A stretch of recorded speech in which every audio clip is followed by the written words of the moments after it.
Okay, so this is our daily episode 3772, 3773, and 3774. Habang binabalasa ko po itong cards, no? Kung naaalala ninyo, nakalipas na po yung first Friday ng taon, which happens to be the 5th, di ba? Hindi. The 5th, no. Basta no first Friday, the 4th yata.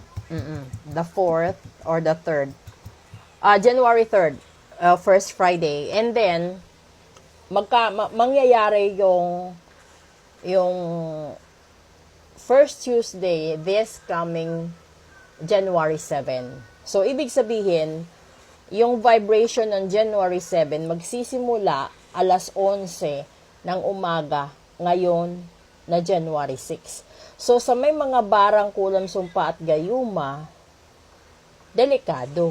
Kasi nagkataon yung unang Martes as 7. Alam nyo naman na kapag sa baraha or sa tarot titignan, yung 7 is the Chariot. There is an ending and there is a beginning. So, kung ito'y pakakatandaan ninyo, may itim bago ang puti. Ibig sabihin, may mamamatay.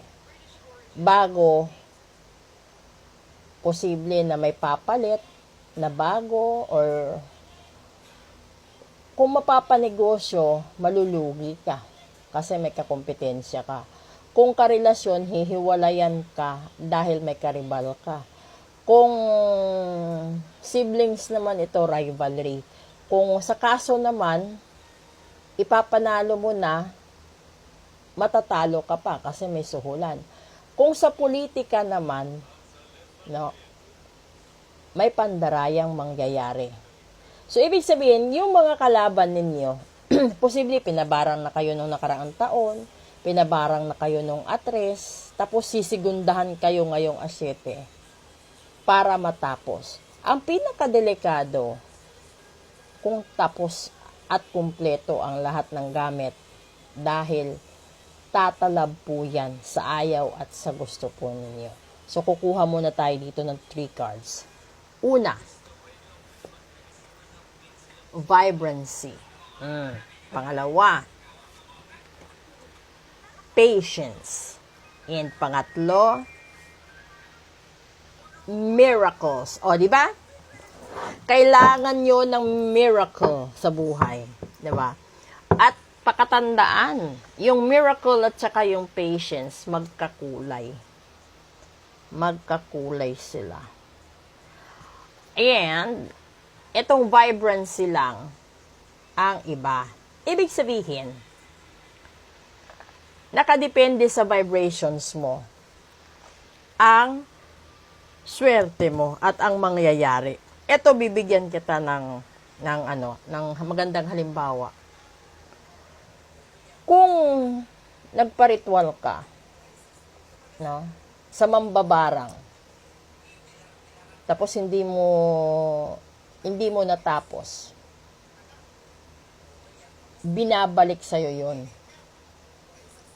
Kung nagparitwal ka din na hindi mo binayaran or hindi mo tinupad ang usapan na tatapusin yun, 'di ba? Hindi mo rin ito makukuha kasi sinasabi dito, you have to feel the vibration, you have to be patient in order for you to receive the miracles. Whatever you are asking from rituals, ito yun. It takes time. Tandaan niyo ilang taon ba kayo nagpakalunod sa kasalanan? Kasi kung humihiling ka ng solusyon na instant, wala pong ganun. Maliban sa gawaing demonyo na kaya nilang gumawa ng pera sa isang iglap. Kaya nilang manloko ng tao, mag-hypnotize para manakawan. Ganun po yung black magic. Pero kapag ritual ang pinagawa mo, gagamitin ang vibration mo. And it takes time. You have to be patient. Alam mo kung bakit? Kung iniisip mo, nagdududa ka, nanghihinayang ka, nababagot ka, nagmamadali ka, mas lalong natatagalan ang lahat-lahat kasi hindi ka nagpahaba ng pasensya mo para matanggap ang miracles na hinihiling mo. Ito yung bagay na kapag kumain ka ba, hindi siya katulad ng sili na kapag isinubo mo, iinit agad yung pakiramdam mo. Di ba? Hindi rin ito katulad ng kanin na kapag inilunod mo, di ba, sa kaldero, maluluto agad. It takes time. Yung masarap na ulam, it takes time. Yung relasyon, ito pinakamaganda. Saan ka nakakakita ng relasyon na kakakilala nyo lang, no? In love agad, hindi ganon. Kasi, hindi mo naman masasabing mahal ka ng tao kung di ka nilirespeto eh. Ikaw ba papayag ka lang, liligawan ka sa daan? Tapos hindi ka man lang kayang iharap sa magulang. Tapos di ka man lang kayang iharap sa mga kaibigan. And kung ano-ano nang ginagawang dahilan. 'Di ba? Kasi may mga nililihim sila. So ngayon, itong vibration na ito, dun mo mararamdaman. Hindi mo man matanong, di mo kasi takot kang hiwalayan, di mo man masabi kasi takot ka baka saktan ka o talikuran ka. Pero nararamdaman mo, there is a vibration between the two of you na parang merong hindi maganda. 'Di ba? So kung ikaw nagparitual sa akin, mararamdaman ko 'yon na merong hindi maganda. And ito pa din, no? Kapag nagparitual ka, halimbawa, pera, lalabas doon yan kung kailan at saan ka pwedeng manghatak ng pera. So, hindi yan sasabihin, di ba, hindi yan hindi yan, kahit nga yung puno, it takes time para magkaroon ng dahon. So, kung gusto mo ng pera at gusto mong masolve lahat ng problema mo, yung vibration mo, unahin mo. Kasi yung ginagamit ko is your own vibration. So kung yung laman ng puso't isipan mo ay atat na atat kang yumaman at nagparitual ka, and then it will not happen right away. Kasi hahanapin ko pa sa vibration mo kung paano ito hatakin at idot-dot doon sa sa pagkakataon na i-match mo. 'Di ba? Para ka kasing missing piece na puzzle, ganun. So, parang left and right na tsinelas na kailangan ko munang hanapin sa vibration mo yung kaliwa para maitapat ko sa kanan, at yung paghahanap na yon at paghahalungkat na yon ay hindi madali. Depende yon sa kung gaano kabuti ang puso mo, pagkatao mo, at kung gaano kalinis ang budhi mo. Kasi hindi lahat ng taong nagsisimba malinis. Hindi rin lahat na hindi nagsisimba marumi.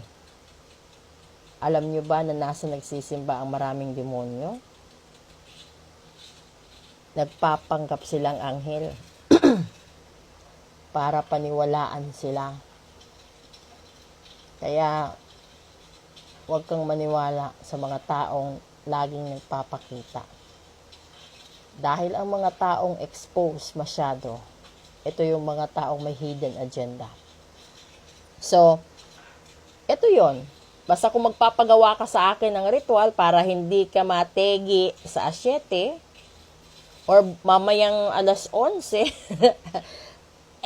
sabihin mo na kung gusto mong magpa-reading ka today, which is the 3 Kings, kasi ang 7, yung vibrations ng January 7, which is the first Tuesday, ay magsisimula mamayang alas 11 ng umaga.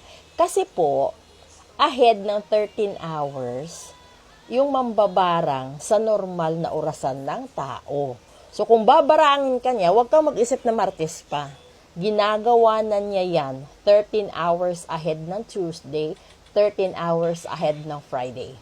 So, wala na. Kapag nagpagawa ka ng protection, posible tumalab na yung barang sa katawan mo. So, before magkaroon ng protection, tatanggalin muna yan. Okay? Proceed tayo sa special episode. Good morning!